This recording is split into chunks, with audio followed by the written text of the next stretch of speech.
looking at Daniel, and I purposely, in your notes, did not put Shadrach, Meshach, and Abednego.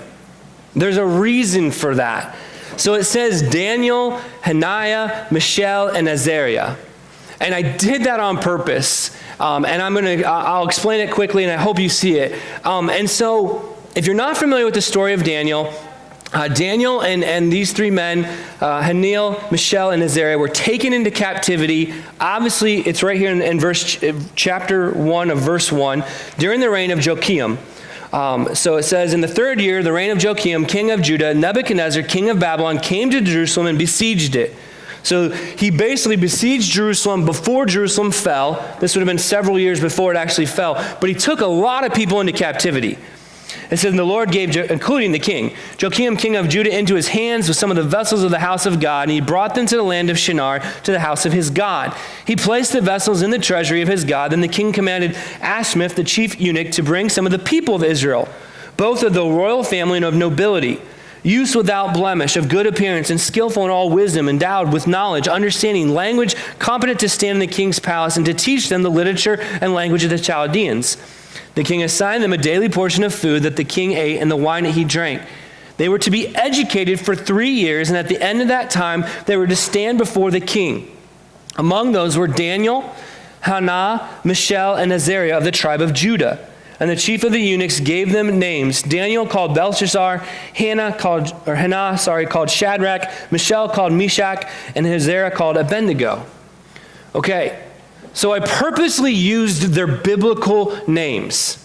Because what happened in Babylon's time, they were different than the Assyrians. The Assyrians would come in, again, you're going to get a little bit of history. Assyrians would come into a nation, they would conquer the nation and take the people out of the land and just disperse them. And essentially they intermarried with the other Assyrians and they lost their identity. They lost who they were. Babylon was a little bit different. They took the best of the best.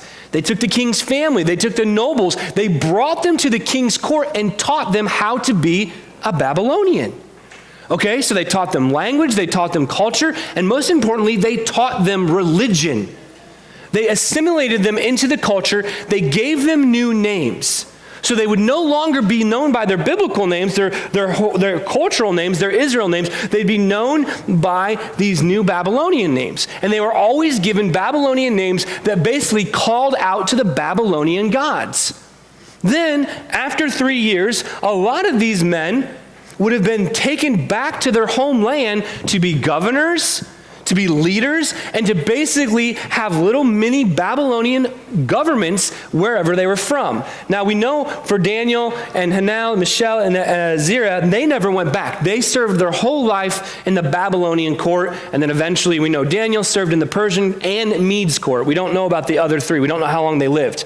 But a lot of times they would train these guys, and then they'd send them back and be governors. And so basically, Babylon was saying, we're not going to disperse you. We're going to let you stay where you're at. We're going to let your little pockets of cultures be where you're at, but we're going to make you like us. Okay? So that's how they did things. It was very, very different than the Assyrians. And so the idea is you would go back and you would basically promote Babylonian culture, ideas, government, structure, worship, all that stuff in where your homeland. So the reason I chose their three names to have is because I find it interesting how tricky the devil is, right? That to this day, my whole life, I grew up going Daniel, Shadrach, Meshach, and Abednego. And so we praise Daniel, which means God is my judge. So Daniel means God is my judge. Hananiah means Yahweh is gracious. Which, wow, when you look at the story of Daniel this morning, you're going to see the graciousness of God on these three men. Mishael means who is what God is, which Mishael is another form of Michael, obviously. And Azariah, which means Yahweh is my helper. And so instead of keeping their names where Yahweh is gracious, who is what God is, Yahweh is my helper, they're given these new names. And so what their new names were, Daniel was eventually called Belshazzar, which means, O Lady God of Baal, protect the king. Shadrach means, I am very fearful of Aku, the moon god. Meshach means, I'm of little account of Aku, the moon god. And Abednego means servant of Nabu, which is another god that they worshipped. So I find it interesting that here we are thousands of years later, and in every Bible story I've ever heard in my entire life, every Sunday school class I've ever heard, every VBS I've ever heard, we say Daniel, whose God is my judge, but then we use these Babylonian names for Shadrach, Meshach, and Abednego. Ultimately, in our own Sunday school classes, we're praising this God of Nabu and these gods of Baal because we're using those names. Now, I don't know why Daniel uses Shadrach, Meshach, and Abednego later in the story, but I just said, you know what, purposely today, I'm not going to use those names. Right? I want to use their names to remember that God is faithful, that God was gracious, Yahweh was gracious. He is what God is. Yahweh is a helper. I wanted to use the names that they were intended to have, remembering who God was. So I'm not criticizing anyone for using Shadrach, Meshach, and Abednego. Probably none of you even knew what those names meant or why Babylon did that. But I just thought that was interesting that here, just how tricky Satan is.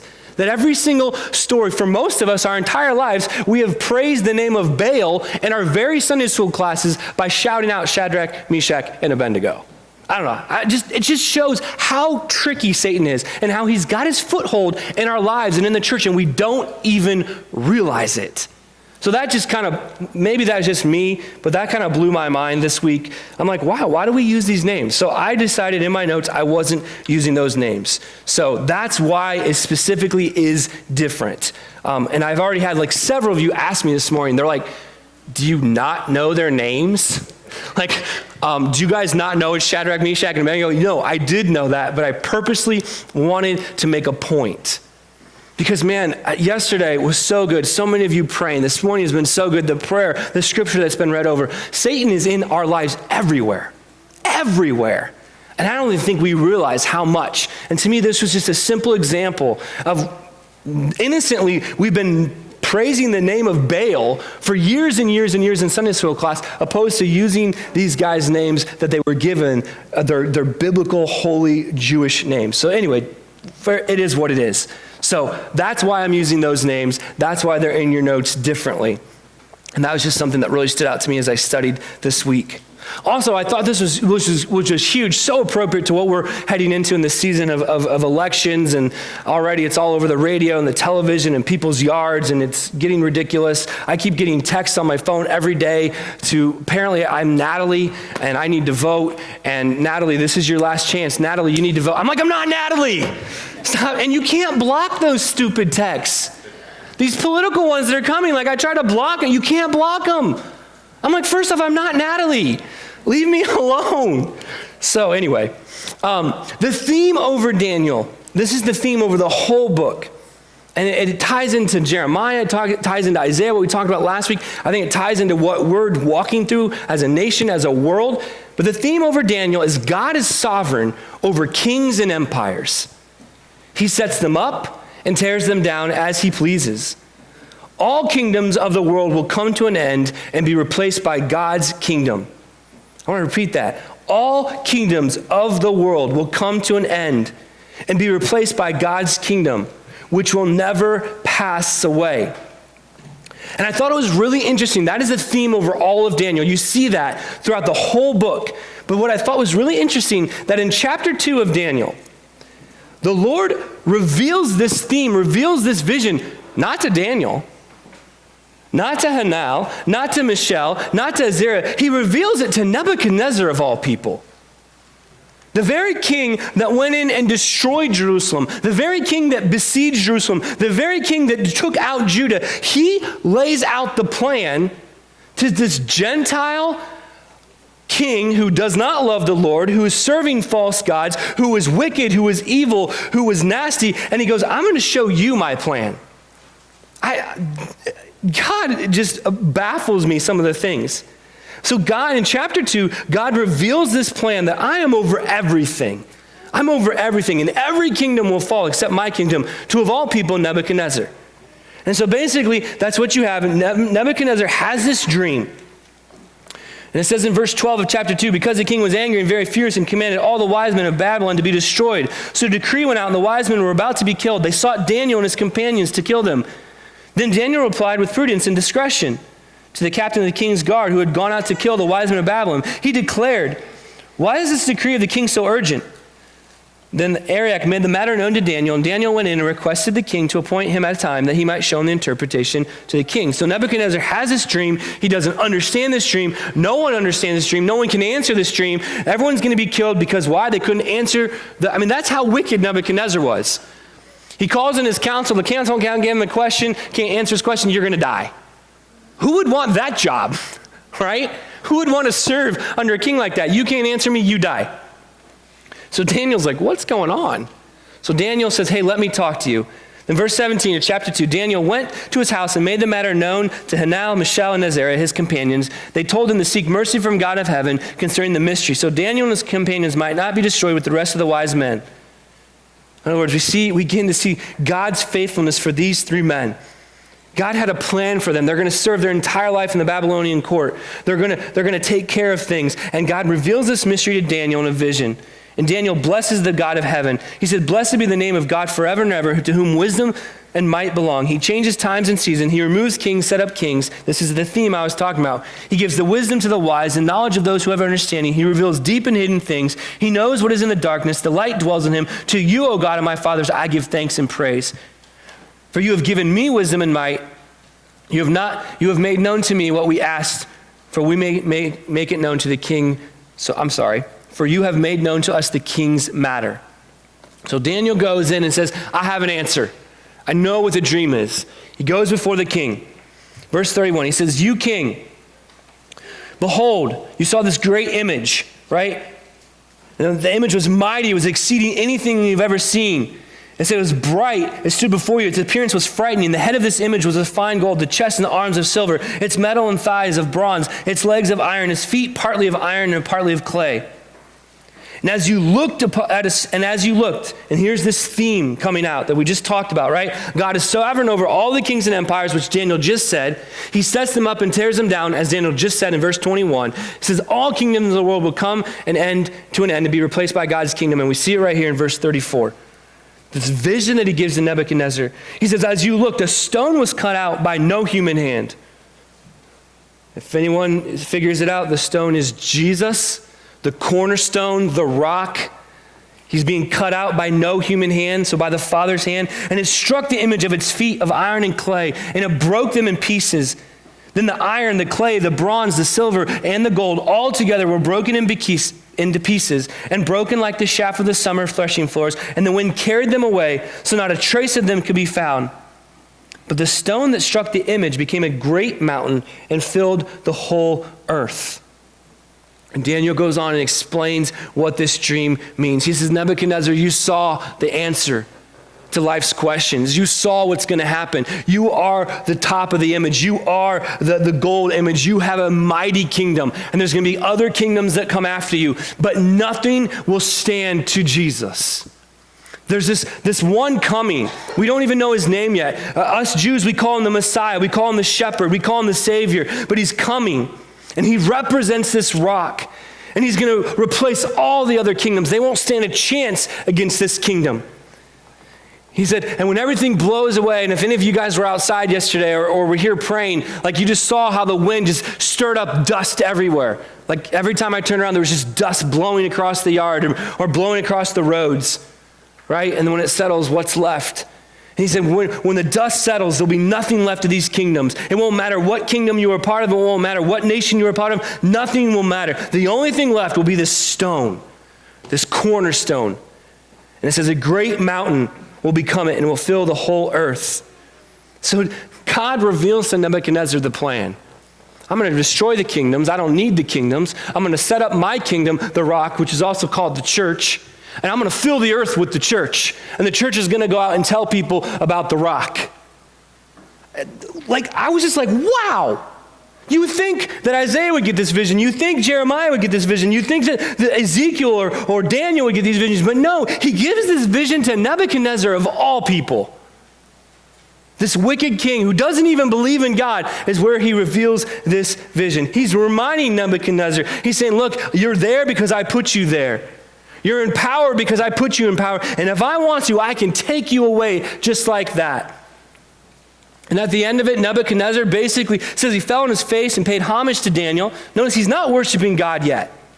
Verse 46 of chapter 2. He fell on his face, he paid homage to Daniel, commanded them an offering and incense. The king answered, truly your God. Notice those words, truly your God is God of gods and King of kings, and it's lowercase there. So Nebuchadnezzar recognizes that Daniel has a power. He recognizes that Daniel's God is more powerful than his God. He is giving proper respect in the culture to say, I need to be careful I don't make this God mad. Daniel's God's got something that my God doesn't have. Daniel's God gives wisdom. My God can't do that. I don't want to make Daniel's God mad. He has not fully surrendered to God yet, which is what I read in Daniel chapter 4. But he recognizes that this God is good. This is very like animistic culture. This is how the world, especially amongst the Hindus and some of those where they worship tons and tons of God, right? You worship all the gods because you don't want to make one God mad, and you're not sure which God is right, so you just worship them all. That's how most of the world still operates, believe it or not, in 2020. Besides Christianity and Muslim, most faiths worship multiple gods. And so Nebuchadnezzar recognizes that. I don't want to make Daniel's God mad. Wow. So what? He pays homage to Daniel. He worships Daniel. He says, your God is good. He gives Daniel power. He gives Daniel honor. He gives him gifts. He makes him ruler of the whole province. He makes him the chief of all wise men. And Daniel says, hey, don't forget about my friends. They help me too. And he makes them provinces. In other words, he's sucking up. He's paying a bribe to the King of Kings and the Lord of Lords because he still doesn't get who this is. But he's like, I don't want to make that God mad. So if I make Daniel happy and I make him rich and I give him power, then clearly that God will be happy with me. So the theme of Daniel is God is sovereign over kings and empires. He sets them up, he tears them down as he pleases. All kingdoms of the world will come to an end and be replaced by the God's kingdom, which will never pass away. And that is chapter 2 of Daniel. And we see that. And we also see that over in chapter 12. If you want to just flip over there, just read verses 1 through 3. Or I will read them to you. Daniel chapter 12, 1 through 3. Again, talking about the end times. This very vision that Nebuchadnezzar has seen. This is at the end of Daniel's life. Nebuchadnezzar's now passed away. Either Cyrus or Darius is ruler. I'm not 100% sure who was ruler when he had this vision in chapter 12 because it doesn't necessarily tell us. And the names kind of get interchangeable in Daniel too. At that time shall rise Michael, the great prince. Michael is the archangel over Israel. Michael protects Israel. Michael is the angel protected and named to protect Israel. That's Michael's job. Michael's job is to fight, defend, protect Israel. There are angels in charge of nations in heaven. I don't know them all. The only one I know for sure is Michael. Michael is the protector of Israel. That is his job. He's also an archangel. He's also a warrior. And he's probably the greatest in command of angels because Satan left. Lucifer left. So that left Michael is next after Jesus, or God, Jesus, and the Holy Spirit. The great prince who is in charge of your people. Again, that's how we know he's in charge of Israel's people. And there will be a time of trouble such as never been seen. There was a nation till that time. By that time your people shall be delivered, everyone whose name shall be found written in the book of life. And many who fall asleep in the dust of the earth shall wake, some to an everlasting life, and some to shame and everlasting contempt. And those who are wise shall shine like brightness of the sky above, and those who turn many to righteousness like the stars forever and ever. And so he gets this prophecy, Daniel gets this prophecy, and Michael is letting him know, or they're letting him know that Michael's going to rise and there's going to be this rock that was formed, right? And the people are going to come out of that. And nations are going to come out of that. They're going to be one nation in this rock. Their names have been written in the book of life. And some are going to spend eternity with God and some are going to spend eternity in hell. It says of shame and everlasting contempt. So again, we see this vision of this everlasting kingdom and that there's a choice, there's a consequence. You either choose to obey God or you don't choose to obey God, but there is a consequence. Even in the Old Testament, we see the teachings of heaven and hell, even though they're not necessarily worded that way. Those will awake to an everlasting life and some to shame and an everlasting contempt. So that's the theme of Daniel. Okay, now we're not going to focus at all on the last part of Daniel. The last part of Daniel from chapter 7 on is prophecies, end time stuff. We do not have time this morning for that. And honestly, Dwayne should teach that. So not me, not my cup of tea. That is Dwayne's cup of tea. So if you want to know stuff, make an appointment with Dwayne and he will talk to you all night and all day until he needs food and water. So, it's fascinating stuff. I'm not saying you should avoid it, but for this morning, we're just going to focus on these first few chapters. And so the first half of Daniel shows the following, what I put in your notes. And the first thing is faithful living in exile, right? Remember, last week I said that Jeremiah told them all, hey, you're going to go into exile, you're going to lose, just go do it faithfully. Jeremiah said, submit to the Babylonians, submit to what's happening, be a faithful follower of Christ, be a faithful Israelite, so to speak, in exile. And that's exactly what Daniel shows us. These first few chapters are showing that Daniel and his friends faithfully living in exile. It provides a model to how God's people should live as strangers and exiles in a world that is not our home. We just sang about that. Literally, the special music was just about this world is not our home. And I love that we sing about it and we talk about it, but then we don't necessarily go out and live like that. And we see this example of faithfully living in exile. Guys, we are all living in exile. This is not our home. This is not where we belong. We are a part of God's country. We're a part of God's nation. We are the church. We are believers. We are in exile. And Daniel shows us how to faithfully do that. He never compromises, right? He faithfully serves all the kings. He serves Nebuchadnezzar. He sings Belshazzar, Nebuchadnezzar's son. There was probably one in between the two of them he served. He served Darius. He served Cyrus. He served all of them faithfully, but never once compromised his faith. Daniel is a perfect example of showing us what it looks like to live faithfully in exile, to live not in a world that's not our home. I put a quote in your notes from the book I'm reading, Fight by Preston Sprinkle. He said, we should never let our national citizenship take priority over our heavenly citizenship. We have a national citizenship and we respect that, we take care of that, and we do we take, whether it's voting or whether it's paying our taxes, all of that is important, but we should never let our national citizenship take priority over our heavenly citizenship. And that's the example you see in Daniel. He faithfully served the Babylonian court. He faithfully served pagan leaders. He faithfully served, but he never compromised with his faith. Hebrews 13:14 says, for here we have no lasting city, but we seek the city that is to come. In other words, we're looking for heaven. And Daniel gets glimpses of that at the end of Daniel. Chapter 12 and on. This glimpses of this everlasting city that's to come. Daniel also shows us how to faithfully serve pagan people. Again, I already said that, just like Jeremiah prophesied. So we see that. We can faithfully serve, yet never give up our loyalty to God. And so chapter 1, I summed up all of chapter 1, chapter 2 really, but chapter 1, we see the resolve of these young men. So if you go back to chapter 1, we kind of skipped this part. I've read those first 7 verses, but if you go to verse 8, and we're not going to read it all, but verse 8 of chapter 1 says, but Daniel resolved that he would not defile himself with the king's food or with the wine that he drank. Now some of you are like, why? Why is that important?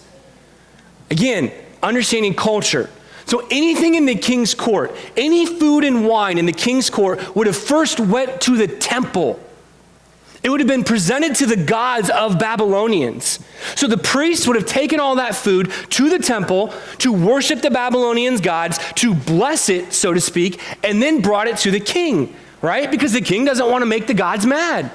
So you bless them with the food first, then you take it to the king. So Daniel, knowing that, and we see this in Corinthians too, when Paul talks about, hey, you can eat whatever you want, but don't cause a brother or sister to stumble. Daniel says, I'm not touching that food. That's the food sacrificed to the foreign gods. I'm not going there. It wasn't that Daniel didn't want to eat meat. It wasn't that Daniel didn't want to drink wine, because later on in the book of Daniel, it says that he did drink wine and he ate meat. But he said, that food from the king's table, I'm not touching, because I know where it's been. It's been given as a sacrifice to these foreign gods. I'm not having anything to do with that. It wasn't the food that Daniel was against. It was the principle of he was not going to defy himself. He resolved that he would worship the Lord his God. He would faithfully serve, but he would worship the Lord his God. And that came first. We see the resolve of these young men. And these guys were smart. We read it in the first few verses, right? They were skillful, they were smart, they were handsome, they were royal. And they were offered the pleasures of the world. Essentially, Nebuchadnezzar said, I'm going to give you everything. The best houses, the best robes, the best clothes, the best food. I'm going to give you anything your heart's content. You just got to serve me. You just got to serve me. And Daniel said, okay, that's great. And Hananiah and Azariah and Mishael said, fine, that's great. We'll take all those things, but we will not serve you. We will serve you to a point, but we have a line that we will not cross. So despite learning a new culture and language, being given titles and privilege, being renamed, they faithfully remained faithful to God to be their provider. If we read through the rest of Daniel 1, and even any of you who grew up in Sunday school have heard this story, that Daniel and the boys said, we're not doing it. We're only going to eat fruits and vegetables. We're only going to drink water. And after a set period of time, they were smarter. They were handsomer. I don't even know how it's possible, but they were more handsome. They looked better. They were glowing, it says in scriptures. They were better than everyone else that had received the king's food. And so the king said, fine, let them eat fruits and vegetables. I don't care. I got 4 capable people in my court that I can basically trick and manipulate and become Babylonians. Little did he know that these 4 men were never, ever, ever going to falter in their faith. And had he known that, I bet you they would have died. Well, he tried to kill him, but he couldn't, right? So then we have the dream, chapter 2, which we've already talked about. So chapter 1, we see the resolve of these young men. Chapter 2, I would say essentially these young men were the first missionaries of the Bible. Up until this time, we really didn't have any Israelites living in a foreign country for their whole life, living in a foreign court for their whole life. Yeah, they went there during famines and they came back. Yes, they served there. Elijah and Elisha definitely served other people. But I would say these guys, for all practical purposes, were pretty much the first missionaries ever. They spent their entire lives living in Babylon. They taught God's word in Babylon. Why do you think Ezekiel and all the people that returned, and Ezra and Nehemiah and all the people that returned, they knew God's word? Because of people like Daniel, people like Ezekiel that never faltered, never gave up, and continued to preach the word of God. So that when Ezra and Nehemiah took people back and they rebuilt the city wall and they rebuilt the temple, they knew God's law. Not only were they the first missionaries, they served their people faithfully in Babylon, and they served the pagan gods faithfully, or the pagan kings, in Babylon. I would say God, I don't think it made it in your notes because I had to cut some things out. But I said these men were essentially the first missionaries of the Bible. God placed and blessed them in leadership to point the Gentiles to the true Lord. If you're following along in YouVersion, the rest of these are in there. The theme mentioned before in God's plan is given to Nebuchadnezzar in chapter 2. Christ is the cornerstone of the everlasting kingdom. So God blessed these 3 men. He gave them places of honor, and he always allowed them to point the Gentiles, to point the Babylonians to the true Lord. That's why when you get into Jesus' day, there's people that know about God. There's always people that come into the story of the Bible who are not Israelites, but yet know about God because of people like Daniel. Because of people like Michelle and Azariah and Hannah, because they constantly preach the gospel. So chapter 2, in my opinion, we essentially see the first missionaries of the Bible. Chapter 3, again, one that you all have read, you all have heard, right? It's the golden image in the fiery furnace. So remember, Nebuchadnezzar got the dream about the big statue, so what does he decide to do? He's going to build his own big statue. A golden one that's his image that everyone's going to worship. That's the beginning of chapter 3. It said he made an image of gold whose height was 60 cubits and its breadth was 6 cubits. He set it up on the plain of Dura in the province of Babylon. And the king sent together the satraps, the prefects, the governors, the counselors, the treasurers, the justices, the magistrates, and all the officials of the province to come and dedicate the image of Nebuchadnezzar as he set up before him. So basically anyone that had any power is going to come and worship this thing. If you wonder about musical instruments being in the Bible, read verse 5. There was the horn, the pipe, the lyre, the trigon, the harp, the bagpipe, and every kind of music you could find. They got musical instruments back then. They knew how to party. That's a lot of instruments. And basically, when the band started playing, when the instruments started playing, you were to fall down and worship this golden image. Right? So just if you want to know, 60 cubits, that's 90 feet tall, and 6 cubits is 9 feet wide. That's a lot of gold. A golden image that's 90 feet tall, and what did I say, 7 feet wide? 9 feet wide. Sorry, 9 feet wide. That's huge. I'm guessing you could see that from a far way off because it was in the plain. It was down in the valley. You knew what you were going to. If nothing else, the sun was going to reflect off that thing and blind you. People were going to know that Nebuchadnezzar was king, and that was the point. So Nebuchadnezzar sets this stuff up. He says, you're going to worship it. Came time for them to worship. The music played. People fell down to worship, except for the 3. And again, in this particular passage, he uses the term Shadrach, Meshach, and Abednego. And it says the king was furious with them. Now think back to everything we've said this morning. Why was the king furious? Right? He had set them up. He'd given them titles. He'd given them the best food. They were rulers. In Nebuchadnezzar's mind, things were going along pretty good. He had these 4 men who were going to serve him. He thought he had won. Okay, fine, you want to eat fruits and vegetables? Great, eat fruits and vegetables. He thought he had won, and you get to the point where they have faithfully been serving, and now it's time to make a choice. Who are you going to serve, Nebuchadnezzar or God? And they're like, dude, we're out. We're only going to serve God. He is furious. I gave you titles. I gave you responsibility. I gave you the best food. I gave you the best clothes. You're living in palaces, and you're not going to worship me? They couldn't be bought. Man, as faithful followers of Christ, we can't be bought. We can't be bribed because we love Jesus that much. These men loved God so much, they could not be bought, they could not be bribed, they were not going to give in that resolve that we talked about, these missionaries. And so what, chapter 3? And chapter 6 too, the fiery furnace of chapter 3 and chapter 6, the lion's den, these young missionaries had so much faith in God, they were willing to die before renouncing their faith, trust, and hope in Yahweh. Not only were they missionaries, they were willing to be martyrs. The exact same thing happens in chapter 6 of Daniel. By the way, when that happened in chapter 6 of Daniel, Daniel was close to 80 years old. He was Ken's age. He had been serving faithfully for 70 years in the Babylonian court. 70 years by the time Darius took over, and Cyrus, and that whole Persian Empire. The Babylonian, he served for 70 years in the Babylonian court. Never once got to go home. Never once saw the promised land. If you guys remember, they were in exile for 70 years. At the end of 70 years, people began to return home. Daniel did not. He was still in the court, faithfully serving when the whole Daniel in the lion's den. This guy, he wasn't 15. He wasn't a little kid. And yet he faithfully got down 3 times a day and prayed to Israel, prayed for the release of his people, prayed that God would remember them, prayed they could return home, prayed that he could be faithful, prayed that he'd have understanding. He was almost an 80-year-old man when he was thrown in the lion's den. God's never done with us, no matter what age we are. Back to chapter 3. These men had so much faith in God, they were not willing to renounce their faith, trust, or hope in Yahweh. And the same is true of chapter 6 of Daniel. And we're not going to, if you haven't ever read chapter 6 of Daniel Lion's Den, please read it. But for sake of time, we're not going to look at both stories. They're very, very similar.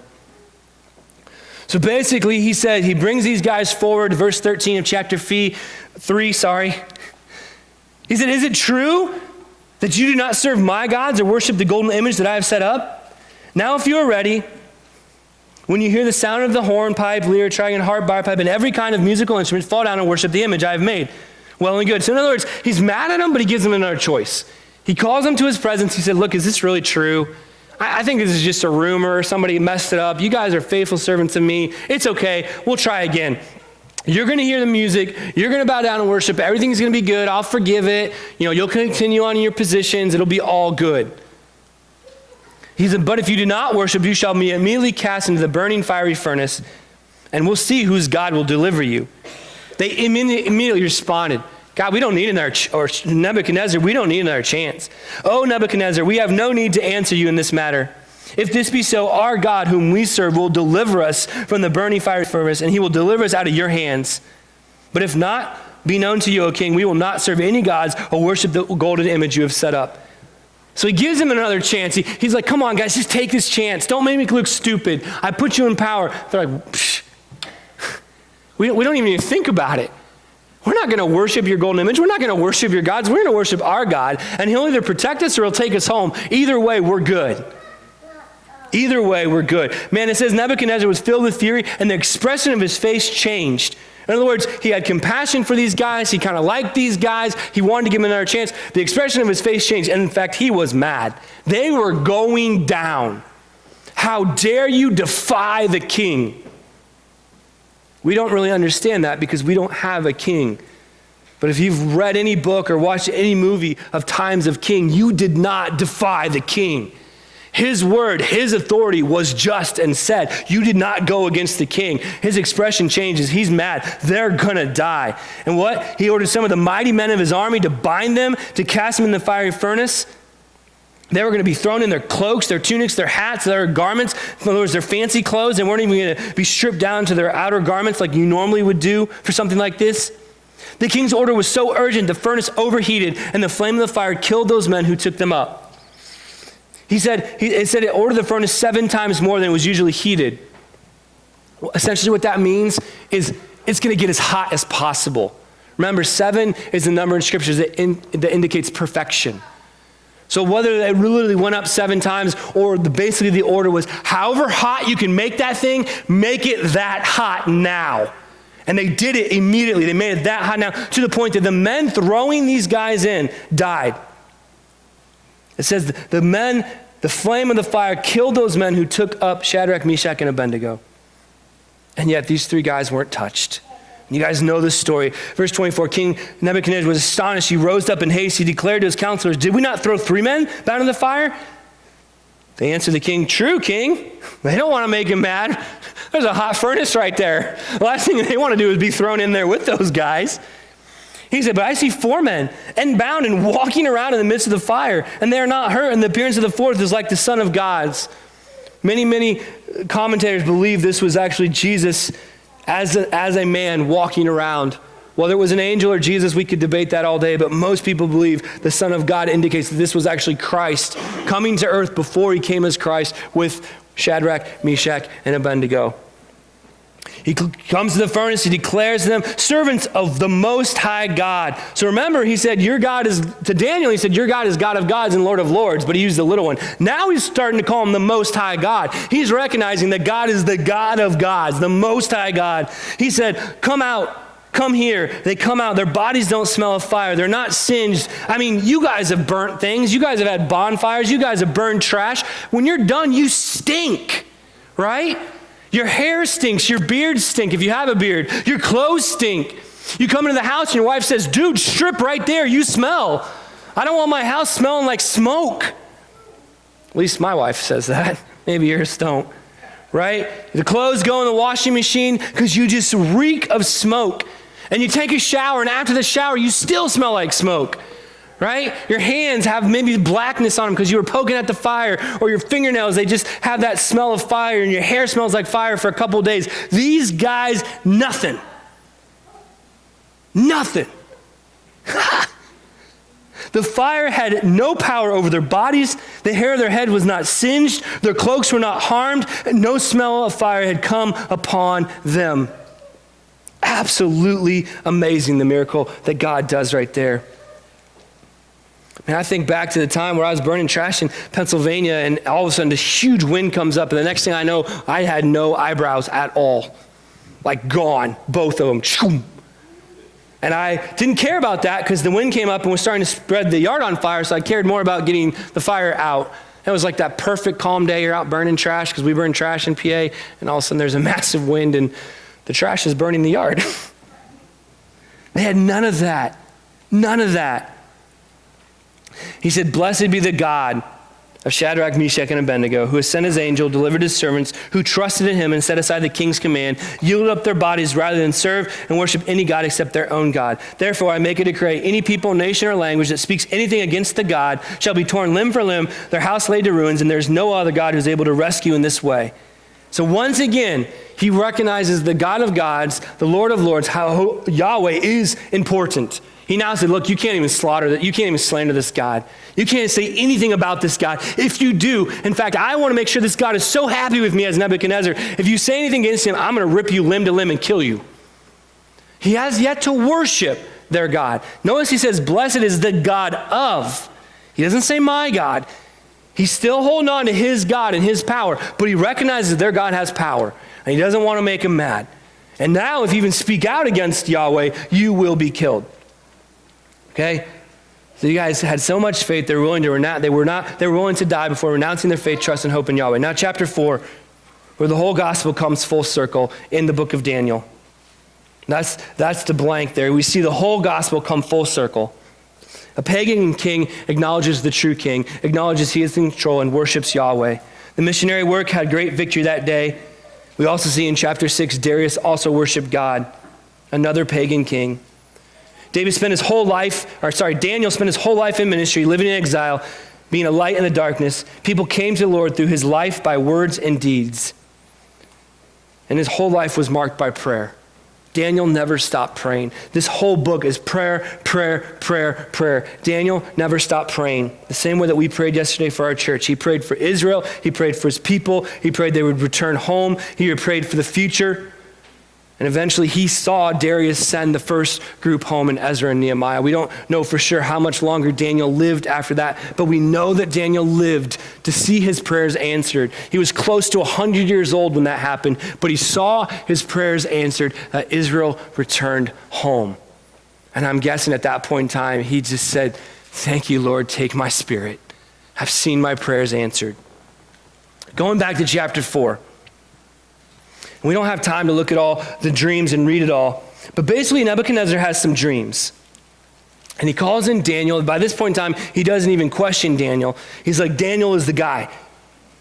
And Daniel says, "Look, King, you're prideful, you're arrogant, you keep worshiping yourself, you keep setting up these idols. You need to worship Yahweh. You need to worship my God. You need to let go." And Nebuchadnezzar listens. And it says for about a year he was good. It says for about a year it was good. And basically Daniel says, if you don't do these things, you're going to become a crazy person. You're going to live like an animal. You're going to act like an animal. You're going to think like an animal. You're literally going to live like a crazy person until you renounce your gods and worship my God. He said in verse 22 of chapter 4, "It is you, O king, who have grown and become strong. Your greatness has grown and reaches to the heaven, and your dominion to the ends of the earth. And because the king saw a watcher, a holy one, coming down from heaven and saying, 'Chop down the tree and destroy it, but leave the stump of its roots on the earth, bound with a band of iron and bronze and the tender grass of the field. Let him be wet with dew of heaven. Let his portion be the beasts of the field, till 7 periods of time pass over him.'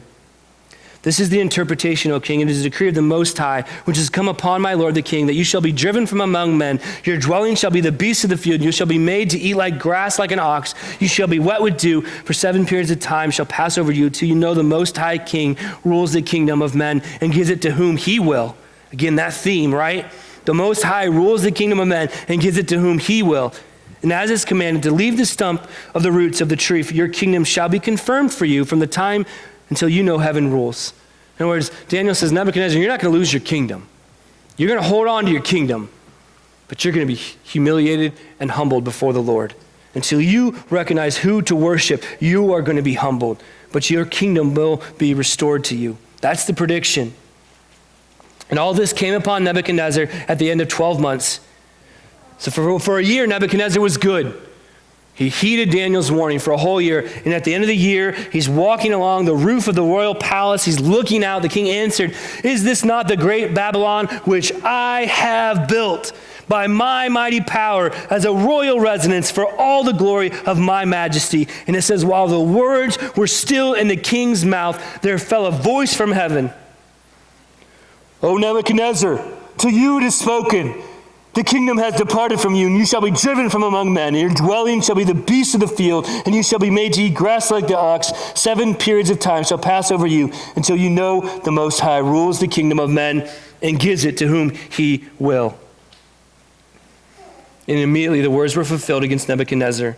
He was driven from among men, and ate grass like an ox. His body was wet with the dew of heavens, till his hair grew as long as eagle's feathers, and his nails were like birds' claws. Now, guys, think about this for a second. You could go either way. 7 periods of time is the moon setting 7 times, so 7 months. Most people believe this was 7 years, 7 periods of time. And either way, we could argue that till we're blue in the face. We'll never know whether it was 7 months or 7 years. The point is, the great Nebuchadnezzar, the king of Babylon, became a crazy person. Lived like a cow, acted like a cow, had nails like this. And what happens? He didn't lose the kingdom. Like, that's remarkable. Any other kingdom, if this happened, that guy would have quietly be put to death. That guy would have quietly went away. They would have put a new king in place because the king had gone crazy. Yet because of the prediction of God, because God promised him he would not lose his kingdom, somehow for that 7 periods of time, Nebuchadnezzar never once lost his kingdom. They didn't try to assassinate him. They didn't try to get rid of him. They didn't put someone else in his place. He remained the king even though he was an absolute lunatic. That's amazing.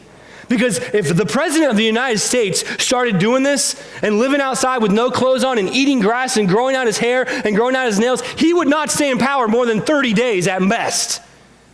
It would be a scandal. It would be on every social media platform. It would be in every newspaper. There would be something done. He would be locked up in an insane asylum. We would never let that guy stay as leader. And yet Nebuchadnezzar stays in control of his kingdom. And this is what I read to you at the very beginning, or during prayer time, actually. I love this. At the end of the days, I, Nebuchadnezzar, notice the change in attitude. Notice the change in person. I, Nebuchadnezzar, lifted my eyes to the heaven, and my reason was returned to me, and I blessed the Most High and praised and honored him who lives forever. It's no longer Daniel's God. It's no longer Michelle's God or Azil's God or Hanal's God. It's now Nebuchadnezzar's God. He became a Christian. He loves the Lord. He's worshiping. That's why we do what we do. That's why we go out there and tell people about Jesus, because of moments like this. I bless the Most High. I praised him. I honored him who lives forever. His dominion is everlasting dominion. His kingdom endures from generation to generation. Remember the very words he spoke at the beginning of this chapter, my kingdom, my dominion, my majesty. That's all changed. It's God's dominion, God's kingdom. All the inhabitants of the earth are accounted as nothing. He does according to his will among the hosts of heaven and among the inhabitants of earth. I understand now. I get it. It is all on him, and none can stay his hand or say to him, what have you done? At the same time, my reason returned to me, and the glory of my kingdom, my majesty, my splendor returned to me. My counselors, my lords, they sought me out. I was established in my kingdom, and still more greatness was added to me. It's the story of Job, right? Job lost everything, and then he got everything, and it was even better. Nebuchadnezzar lost everything. He was humbled. He worshiped God, and it was even better. Now I, Nebuchadnezzar, praise and extol and honor the King of heavens. For all his works are right, his ways are just, and those who walk in his pride, he is able to humble. I was a humble, arrogant fool, and God set me straight, and now I praise God, and I worship God, and I extol God. So if nothing else, the work of Daniel and his 3 friends was well worth it. Because if nothing else, Nebuchadnezzar alone came to know God. And I know people serving in Muslim countries that have been there for 10, 15, 20 years, and they don't ever have a story like that. And I'm telling you, the people that serve in Muslim countries, if just one person would come to the Lord, they would be that excited. They serve year after year after year after year, and those people could still worship Allah. If just one person would surrender, they would be that excited. And I have to think that Daniel was that excited. His king that he had been faithfully serving, who worshiped a pagan god, was now worshiping the same God that he loved and adored and never compromised. Think of the conversations they could have. Think of the joy they had. His message, his life had been an example. And now his king that he had probably grown to love by now, serving the man that long, is now a Christian. Now knows Jesus. Now knows Yahweh. Well, not Jesus, I'm sorry. Obviously Christianity didn't exist then. But he now knows Yahweh. He's worshiping the King of Kings and the Lord of Lords. And that's all we know about Nebuchadnezzar. His story ends there. All we know is at the end of his life, somewhere towards the end of life, he gave his life over to the Lord and he worshiped the Lord. At the very end of your notes, I said, these men had resolve. They never compromised. They never gave up hope. They always trusted in God's plan, and they brought people to know the Lord. Man, I think what a perfect way to end this series, Heroes of the Faith. Should that not be the cry of our hearts? Man, that we'll have resolve, that we'll never compromise, that we'll never give up hope, that we always trust in God's plan, and that we help people see the Lord. That's the cry of my heart. Never stop praying. The greatest weapon we ever have is prayer. It's all over the Bible. Old Testament, New Testament. The greatest weapon we could ever have is prayer. It wasn't the sling. It wasn't the sword. It wasn't the spear. The greatest weapon that every single person in the Bible has ever had is prayer, because God steps in and does what only God can do, which make a pagan king like Nebuchadnezzar worship him. The elders are reading a book called Fresh Wind, Fresh Fire. And I put at the very end of your notes a quote from chapter 2 or 3. I don't actually remember. I read a lot this week in that book. And Jim Sabala, who's the pastor there, is talking about just the ministry started in the Brooklyn Tabernacle with a prayer group. They had like 20 people coming to church. They were ready to shut down. They were ready to walk away. And he went to Florida because he was sick, and he spent some time there. And God revealed to him, why aren't you praying? Why aren't you trusting me? Do I not matter? Your service order is more important than me? And so Jim got back and he told his wife about this, and he went to the church. He said, I don't care from now on what we do. Everything we do will come out of prayer. And so they started a Tuesday night prayer meeting. That group grew up from 20 to 30 to 50 to 100 to who knows how many now. And everything they did on Sunday morning came out of that prayer meeting, or out of prayer on Sunday morning. They got rid of everything else. They just focused on prayer. And early on, while this was happening, while the church was exploding beyond anything they could imagine, he said, I don't even know the man's name. This quote is from a minister from Australia. The guy happened to be at church that day, which isn't really uncommon. The church is in downtown New York City, so there's people from everywhere. And for whatever reason, I would say it was a prophet from God. He was in that church that day. Jim shared this with the congregation. He said, we're going to be all about prayer. Prayer, prayer, prayer. Prayer is going to be our weapon. And he said, does anyone have a word to say? And this guy stood up. He says in the book, I don't even know the guy's name. Never met him before in my life, never saw him again in my life. And here's what he said. You can tell how popular a church is by who comes on Sunday morning. You can tell how popular the pastor or evangelist is by who comes on Sunday night. But you can tell how popular Jesus is by who comes to the prayer meeting. I thought that was profound. The greatest weapon we ever have is prayer.